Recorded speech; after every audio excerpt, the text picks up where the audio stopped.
Kita lanjutkan para jamaah yang rahmati Allah Subhanahu wa taala. Jadi alhamdulillah kita pada kesempatan sore hari ini sudah masuk tanggal 6 Ramadan. Tidak terasa nanti malam sholat tarawih yang ke-7. Hari ke-7 para jemaah. Kita lanjutkan mengkaji kitab As-Sunnah Al-Mansiyah. Sunnah yang banyak dilupakan oleh kaum muslimin. Sunnah yang berikutnya para jemaah yang rahmati Allah Subhanahu wa taala. At-Tasi'u wal Ishruna, sunnah yang ke-29. Di antara sunnah petunjuk Nabi SAW adalah At-Tadawi bil Asali, berobat dengan minum madu. Jadi termasuk pengobatan yang diajarkan oleh Rasulullah SAW adalah minum madu para jemaah.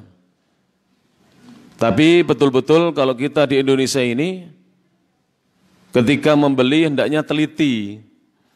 Karena banyak madu ditulusi madu murni ternyata gula para jemaah. Maka hendaknya kita teliti ketika kita membeli madu, khususnya di negeri kita ini. Banyak orang-orang pengoplos madu itu tertangkap dan digerebek polisi. Kenapa? Karena memalsukan madu. Dan ini sebenarnya yang membuat banyak orang tidak mau mengkonsumsi madu. Disebabkan banyak madu yang tidak asli atau oplosan yang dijual di pasaran. Sehingga kalau kita minum madu yang tidak asli itu, kita tidak mendapatkan kesehatan, justru semakin parah penyakitnya karena yang dimasukkan adalah gula. Para jemaah yang rahmati Allah Subhanahu wa taala, tentang sunnah minum madu ini terdapat sebuah hadis dari Nabi SAW. Kita bacakan hadisnya. An Abi Sa'idin radhiyallahu anhu, dari sahabat Rasulullah SAW yang mulia Abu Sa'id Al-Khudri radhiyallahu anhu, beliau berkata, anna rajulan, sesungguhnya ada seorang laki-laki, atan nabiyya sallallahu alaihi wasallam. Laki-laki ini datang kepada Nabi sallallahu alaihi wasallam. Jadi ada seorang laki-laki datang kepada Nabi sallallahu alaihi wasallam. Faqala, lantas laki-laki itu berkata, matur kepada Nabi SAW.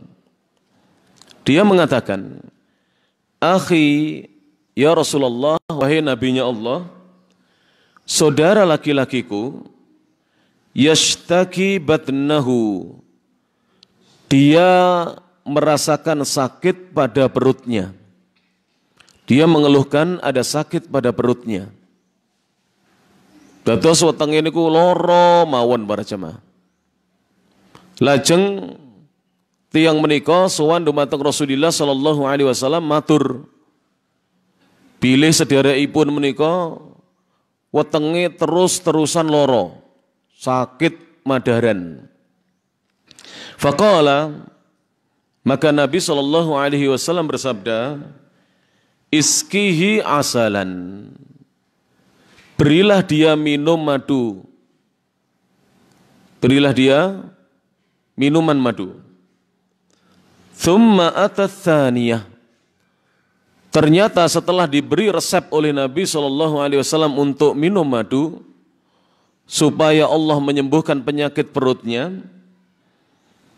saudaranya itu datang untuk kedua kalinya kepada Rasulullah SAW. Maka Rasulullah pun tetap memberikan wejangan supaya minum madu. Faqala iskihi asalan, berilah dia minum minuman madu. Thumma atahu tsalitsata, sudah dua kali datang, datang lagi yang ketiga kali kepada Nabi SAW. Dan dia menceritakan saudara laki-lakinya sakit perut para jemaah, lama tidak sembuh-sembuh. Maka Nabi bersabda, faqala iskihi asalan, berikanlah kepadanya minuman madu. Pun ping pinten nggih? Pun ping 3.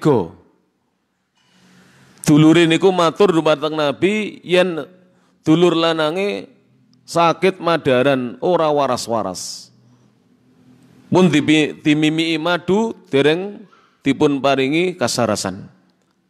Sudah minum madu berkali-kali belum diberi kesembuhan. Tsumma atahu, kemudian laki-laki itu datang kepada Nabi lagi. Datang yang keempat kalinya, berarti sudah 4 kali ini para jemaah datang.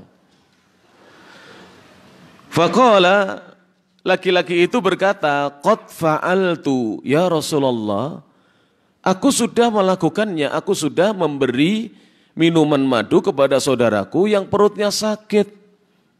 Namun masih sakit ya Rasulullah. Namun masih sakit. Faqala, maka Nabi bersabda, Shadaqallahu, Allah pasti maha benar. Wa kadzaba batnu akhika, yang dusta dan berbohong itu perutnya saudaramu. Karena Allah berfirman dalam Al-Quran bahwa madu itu adalah obat penyembuh. Monggo. Masya Allah. Alhamdulillah kita juga kehadiran Bapak Kepala Desa Tertek Sampurnawa ya. Alhamdulillah. Bapak Suratmin, beliau sudah hadir di tengah-tengah kita. Mangke nuwun sewu Pak Lurah, nyuwun sambutan sekedap mangke nggih. Sak sampunipun kula maos kitab ini sekedap kemawon nggih. Alhamdulillah. Ini dari pemerintah desa kita mendapatkan penghargaan dan kehormatan yang besar ketika orang nomor 1 di desa Tertek ini hadir. Alhamdulillah. Dan saya juga berterima kasih maturun sangat dumateng para jamaah warga Dusun Jombangan sekitar pesantren Tahfidz Al-Quran Al-Imam At-Tirmidzi.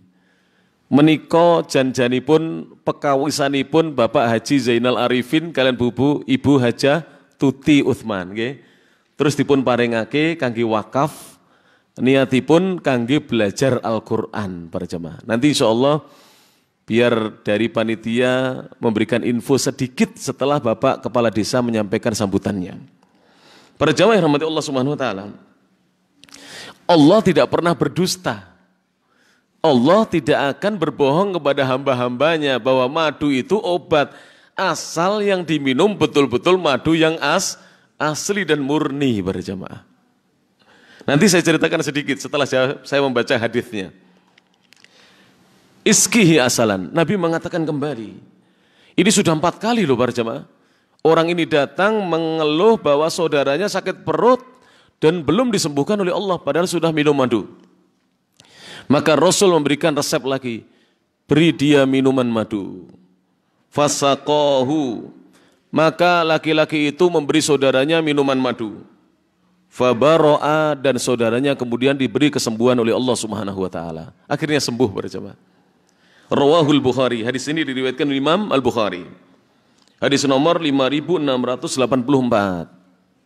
Para jemaah yang rahmati Allah Subhanahu wa taala, alhamdulillah saya beberapa tahun yang lalu ketika ngaji di pesantren, kemudian oleh para kiai dan para ustadz diajarkan hadis ini, langsung saya praktekkan para jemaah. Sampai detik ini madu itu minuman harian saya para jemaah. Panjenengan sakit nggih? Mangke madu nggih, dicam kalian toyo anget, empun benter sing umum loh, jangan yang air mendidih. Jadi air anget saja. Jadi air panas dicampur dengan air dingin, kemudian dikasih madu 1 sendok para jemaah. Kemudian dipun unjuk, diminum. Itu tolong dirutinkan. Bagus sekali untuk kesehatan para jemaah. Dan yang senang minum air dingin, saya itu punya Pak D. Pak D saya sekarang usianya sekitar 74-75. Ya seusia Pak Haji Arifin ya insyaallah. Sekitar itu. Paman saya, kakaknya ibu saya. Itu sudah sepuh tapi kalau minum air, minta airnya dari kulkas para jemaah. Dan alhamdulillah tidak flu. Padahal sudah sepuh, sudah 70 lebih tapi senangnya minum air dingin. Gak apa-apa, yang suka dingin nanti air dingin dari kulkas, campurkan 1 sendok atau 2 sendok madu, diudek. Saya lebih senang minum madu air dingin para jemaah. Nikmat sekali. Nikmat sekali para jemaah yang rahmati Allah Subhanahu wa taala. Ini ada kisah. Dulu di Pare ini ada seorang guru. Ada seorang ustadz namanya Ustadz Soleh Suaidi, hafizahullah taala. Beliau aslinya dari sekitar Semarang. Kemudian beliau tinggal di pesantren Al-Mansur di Gowangi untuk mengajar. Kebetulan beliau diuji oleh Allah Subhanahu wa taala diberi penyakit liver. Liver niku napa? Kenging napa? Penyakit hati. Liver.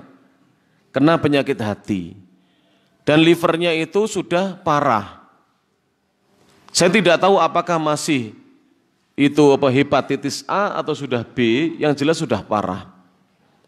Sampai kalau lagi kambuh atau kumat para jemaah, beliau tidak bisa pergi ke masjid atau mengajar. Padahal jarak masjid dengan rumahnya itu dekat. Sampai tidak bisa pergi ke masjid. Diobati apa saja kok sepertinya tidak ada perubahan. Kok ora ono perubahan, wis ngombe obat kae, ke dokter sana. Akhirnya beliau ingat hadis Rasulullah SAW ini. Kemudian beliau minum madu. Kalau tidak salah ingat saya, satu botol madu inilah, satu botol madu yang 600 mili itu, botol sirup marjan itu para jemaah, itu dihabiskan dalam sehari atau 2 hari saja. Kalau tidak 1 hari, 2 hari dihabiskan. Apa yang terjadi? Sembuh penyakitnya. Berarti kita selama ini jika minum madu belum sembuh, dosisnya kurang. Jadi jangan diimit-imit madu itu, kurang para jemaah. Sama dengan begini, luwe mek mangan sego 30-an ya enggak sembuh luwene para jemaah. Ora waras ya tetap luwe karena dosisnya apa? Kurang. Jadi madu itu tidak bahaya para jemaah, tidak bahaya. Cuman nanti ini pengalaman saya pribadi minum madu. Kalau panjenengan minum madu biasanya panjenengan nanti sering ke kamar mandi, baik buang air kecil maupun buang air besar. Ini adalah efek penyembuhan. Ini efek penyembuhan para jemaah. Karena kotoran di dalam perut kita digelontor oleh madu. Sebab penyakit itu terkadang ada di darah. Toksin-toksin penyakit ada di darah. Terkadang ada di saluran makanan kita, di lambung kita. Ini insya Allah ta'ala para jemaah. Allah akan memberikan kesembuhan. Dipun cobi, beli madu asli, kemudian diminum, dirutinkan. Insya Allah para jemaah yang dirahmati Allah Subhanahu Wa Taala, Allah akan memberikan kesembuhan. Dan ini persis di zaman Rasulullah penyakitnya perut. Tadi Ustadz Soleh penyakitnya juga liver, ada di dalam apa? Perut para jemaah. Hatinya ada di dalam perutnya. Diberi kesembuhan oleh Allah Subhanahu Wa Taala. Silakan dipraktekkan. Yang sudah banyak mengkonsumsi obat dokter tidak sembuh-sembuh, silakan cari madu asli. Fa insyaallah nanti akan diberi kesembuhan oleh Allah Subhanahu wa taala. Kemudian hadis berikutnya. Ats-tsalatsuna yang ke-30 adalah aklut talbinati. Makan dedaknya, bekatulnya gandum. Ini termasuk pengobatan cara Nabi SAW. Makan bekatul, dedak, berasa dedak. Bukan dedaknya beras loh, itu makanannya ayam. Tapi makan dedaknya gandum. Ya. Rasanya memang hambar itu bukan enten rasane. Tapi boleh ditambahkan madu, jadi diaduk dengan madu, atau ditambahkan gula sedikit dan garam sedikit. Dan boleh sambil makan sayur atau makan lauk yang lainnya dengan tahu, tempe, dengan ayam boleh para jemaah yang dirahmati Allah Subhanahu wa taala. Namanya apa? Obatnya at-talbinah. Bekatulnya gandum. Preso gandum bahan roti. Jadi gandum itu bahan untuk membuat roti. Disebutkan dalam hadis Nabi sallallahu alaihi wasallam an Aisyah dari Aisyah radhiyallahu anha. Semoga Allah Subhanahu wa taala meridhoi beliau. Aisyah itu para jamaah istri Rasulullah sallallahu alaihi wasallam. Salah satu istri Rasulullah. Rasulullah itu oleh Allah dinikahkan dengan beberapa wanita. Tapi semua istrinya Nabi sudah janda. Bahkan sebagian istrinya Nabi usianya lebih tua, lebih sepuh dibandingkan Rasulullah Sallallahu Alaihi Wasallam. Bahkan beliau nikah pertama dengan janda, padahal beliau masih perjaka, Rasulullah Sallallahu Alaihi Wasallam. Dan Aisyah ini salah satu istri Nabi, namun beliau ini memiliki keistimewaan. Keistimewaan beliau adalah beliau satu-satunya istri Nabi yang dinikahi masih gadis perawan, Aisyah radhiyallahu anha. Aisyah ini putranya Abu Bakar As-Siddiq. Abu Bakar As-Siddiq adalah khalifah pertama yang menggantikan Rasulullah sallallahu alaihi wasallam setelah wafatnya Rasulullah sallallahu alaihi wasallam. Ibunda Aisyah ini gadis yang cerdas. Oleh karena itu ditakdirkan oleh Allah menjadi istri Rasulullah SAW supaya bisa menyampaikan agama kepada kita setelah Rasulullah SAW wafat. Beliau ini hafal 2.286 hadis dari Rasulullah SAW. Hafalannya banyak para jemaah. Aisyah radhiyallahu anha. Beliau berkata, annaha kanat ta'muru bitalbinati. Itu kurang nun ditambah ya. Bitalbinati. Dahulu beliau menyuruh orang-orang yang sakit agar makan bekatulnya gandum. Sebab di zaman Rasulullah SAW itu belum seperti sekarang ada beras para jemaah. Kalau sekarang Saudi di sana beras banyak. Walaupun orang Saudi sendiri lebih suka makan beras basmati, beras dari India. Di sana ada beras Mesir, ada beras Filipina. Kalau beras Indonesia tidak terlalu banyak di sana. Beras Muang Thai, Thailand. Tapi orang Arab senangnya makan apa? Nasi dari beras India. Berasnya itu panjang-panjang. Jadi kecil panjang-panjang. Kalau beras kita kan bundek-bundek berasnya. Iya, para jemaah rahmati Allah Subhanahu wa taala. Tapi orang Arab itu kebiasaannya bukan makan nasi. Saya pernah ketika sekolah di Makkah, ketika di Saudi Arabia itu ditanya oleh teman-teman saya, orang-orang Arab. Katanya Muhammad Yusron, apa benar orang Indonesia itu makannya 3 kali pakai nasi? Saya jawab benar. Wong Indonesia ini maeme memang mam sego, makan nasi. Orang Arab heran pada jemaah. Apalagi kalau orang Rusia, saya punya teman dari Rusia, belas tidak pernah makan nasi mereka. Pernah kita ajak makan nasi, yang dimakan lauknya. Tidak biasa makan nasi mereka. Mereka makan kentang. Mereka makan kentang, mereka makan mie, ya. Tidak makan nasi mereka. Terus sama lauk para jemaah. Seringnya makan daging. Makanya pinter-pinter wong Rusia. Makanannya bergizi-gizi para jemaah rahmati Allah Subhanahu wa taala. Itu orang Rusia. Orang Pakistan juga begitu, tidak makan nasi, mereka makan roti orang Pakistan. Roti ya, adonan itu diplok-plok-plok, terus ditempelkan di namanya tungku api. Nanti matang dimakan dengan daging, dengan ayam, dengan apa sayuran. Dan sayurannya tidak dimasak, tidak digodok para jemaah. Sayuran mentah itu dirajang seperti orang Jawa Barat itu loh ya. Jadi seperti orang Jawa Barat makanannya. Orang Saudi juga begitu. Jadi di Arab itu tidak ada sayuran dimasak pakai air sampai belonot, tidak ada para jemaah. Apalagi belindrang, tidak ada di sana di Arab Saudi, tidak ada para jemaah. Yang dirahmati Allah Subhanahu wa taala. Taib. Jadi Aisyah memerintahkan untuk kalau ada orang sakit makan buburnya, bekatulnya gandum. Jadi sudah ada para jemaah dijual di toko-toko herbal, panjenengan bisa beli. Wonten mriki nggih, niki ngidul nggih. Ngidul terus ngulon, celake corah, kidul margi. Itu kan ada tokonya Pak Ali ya, Istana Herbal kalau tidak salah. Cari di sana, saya sering beli ke sana. Itu talbinah, itu obat untuk penyakit lambung dan mah. Jadi kalau kita punya penyakit lambung, mah tidak sembuh-sembuh sampai sekarang, makan bubur, wis ganti katul. Alhamdulillah para jemaah. Ayami panganane katul gak tahu kena mah. Nah, ini bener ya, gak guyon aku. Jenengan kinten guyon, ora guyon aku ini, tenanan. Enten pitik niku kelambenan, betul toh? Ora tau masuk angin, gitu. Pitik lah ora tau kelambenan, gak tau masuk angin, yo gak tau kena mah, asam lambung, tidak ada para jamaah. Ayam itulah. Yo lemu-lemu, panganane katul. Loh, saya sudah nyoba, saya pernah kena asam lambung, makanya saya bisa bicara ini.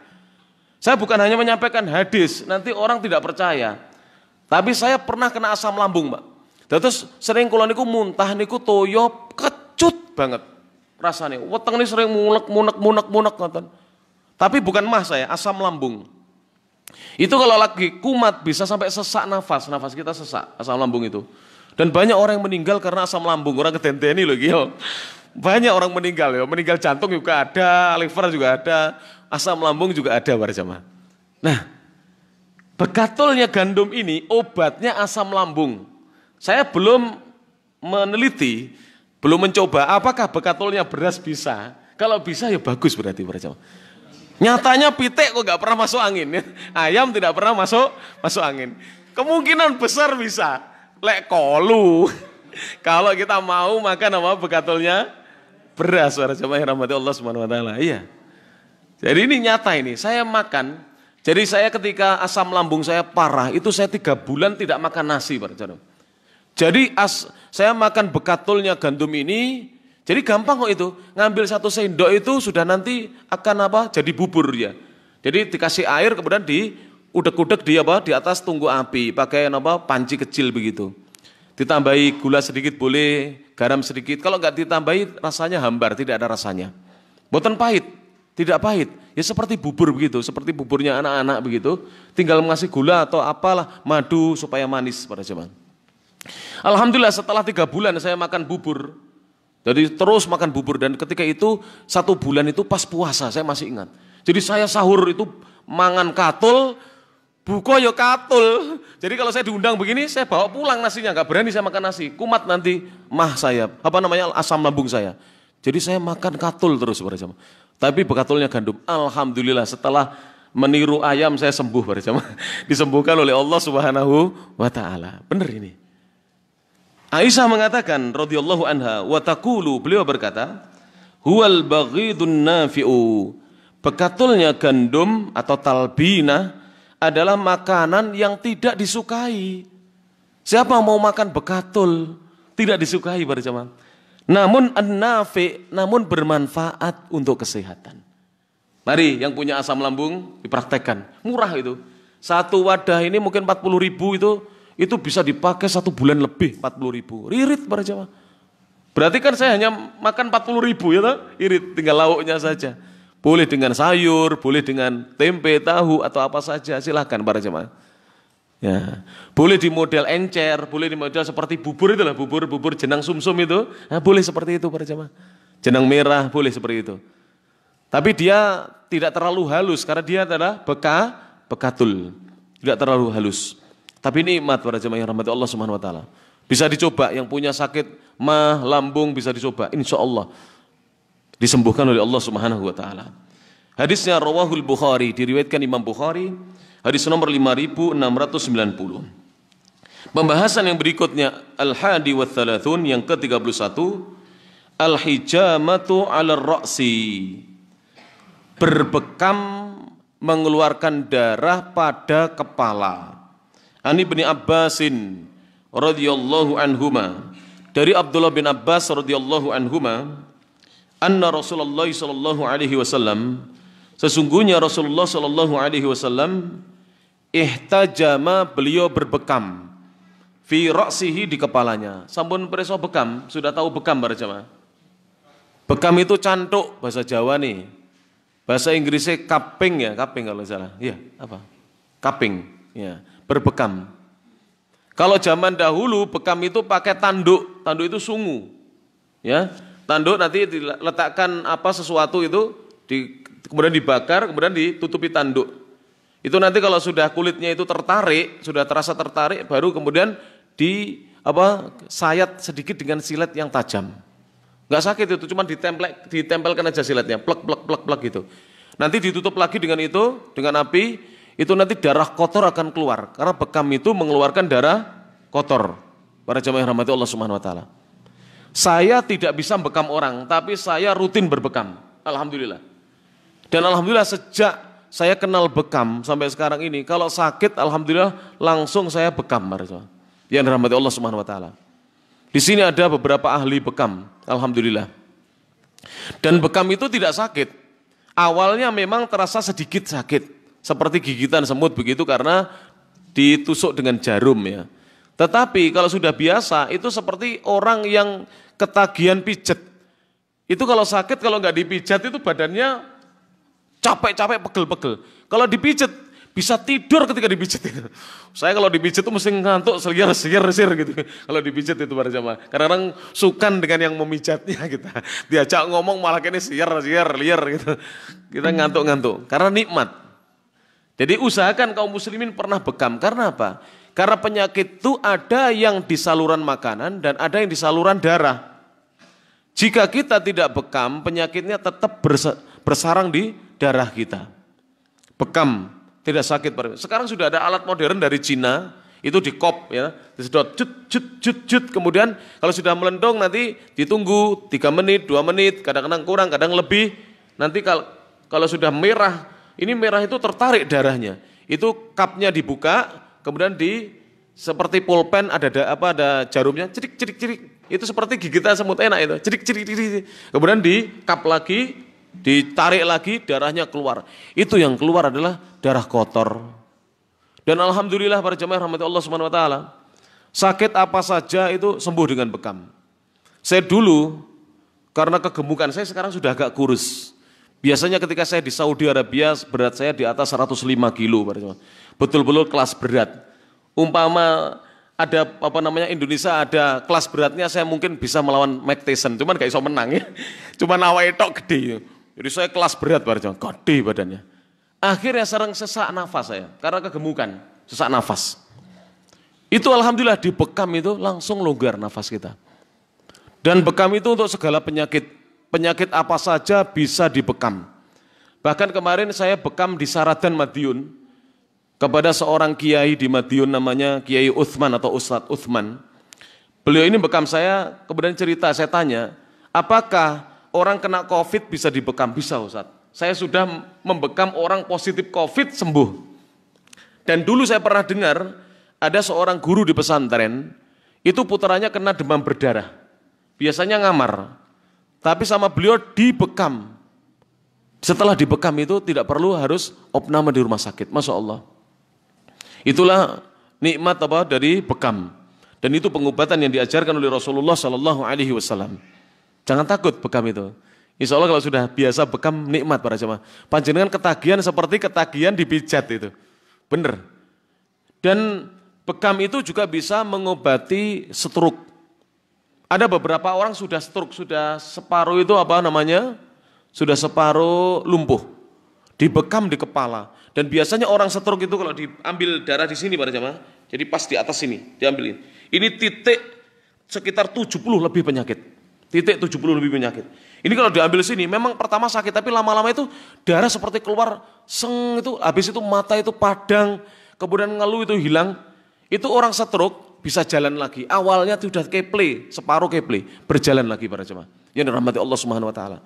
Dan biasanya orang stroke itu darahnya hitam sekali. Bukan merah darahnya, hitam pekat dan kental. Itu setelah dibekam, dikeluarkan darah kotornya. Dan insya Allah ta'ala doakan, mudah-mudahan pesantren ini bisa mengadakan penyelenggaraan bekam gratis nanti, bisa nanti insya Allah. Biar nanti menyaksikan bagaimana bekam, nikmat sekali para jemaah. Kalau kita dibekam, bersih sekali darah kita dan kesehatan kita lebih maksimal lagi. Hadisnya rawahul Bukhari, diriwayatkan Imam Bukhari, hadis nomor 5699. Saya cukupkan di sini, biasanya saya baca 5 atau 6 hadis karena ada Bapak Kepala Desa, Bapak Haji Suratmin, hafizahullah taala. Saya minta beliau untuk mungkin 5 menit nggih, Pak Lurah nggih, memberikan sambutan 5 menit lah untuk menyambut. Ini adalah buka puasa dan nanti tolong panitia mengumumkan sedikit pengumuman ya sambil menunggu buka puasa. Mudah-mudahan apa yang disampaikan bermanfaat. Kula matur nuwun dumateng sederek-sederek bapak-bapak sedaya, bapak ibu, tanggi-tanggi saking pesantren Al-Imam At-Tirmidzi, mugi-mugi karawan panjenengan menika dipun catet kalian Allah Subhanahu wa taala dados amal soleh.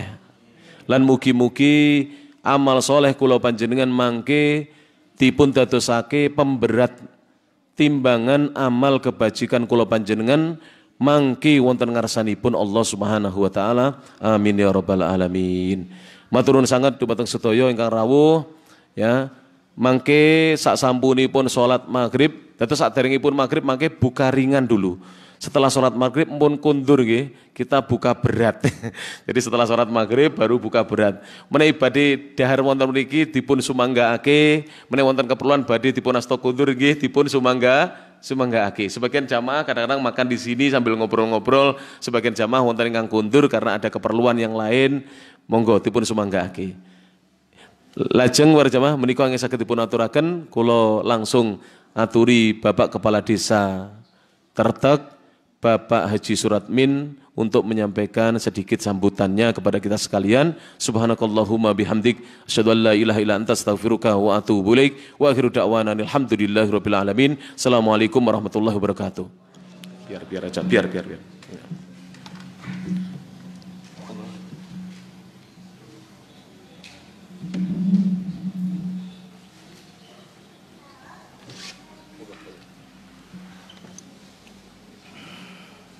Bismillahirrahmanirrahim. Assalamualaikum warahmatullahi wabarakatuh. Bismillahirrahmanirrahim. Wassalatu wassalamu ala rasulillah amma ba'du. Matur nuwun khusus oleh sedaya hadirin juga Pak Haji Arifin. Artinya kami mewakili pemerintah desa Tertek berterima kasih banget, artinya dari Pak Haji Arifin yang mewakafkan tanahnya, juga dari Pak Yusron yang dan beserta tim artinya yang telah mau bertempat di sini untuk istilahnya membangun manusia. Artinya begini, kalau kami di pemerintah itu biasanya yang berhubungan dengan fisik, pembangunan manusia secara fisik maupun kesejahteraan. Tapi kalau yang di sini artinya yang dibangun adalah istilahnya apa nggih, programnya apa istilahnya apa, softwarenya. Jadi istilahnya menungso niku kan ada hardware, ada software, sami-sami ngoten. Artinya yang kami yang bangun hardware, terus dari sini yang bangun software, artinya dari beberapa titik ngoten.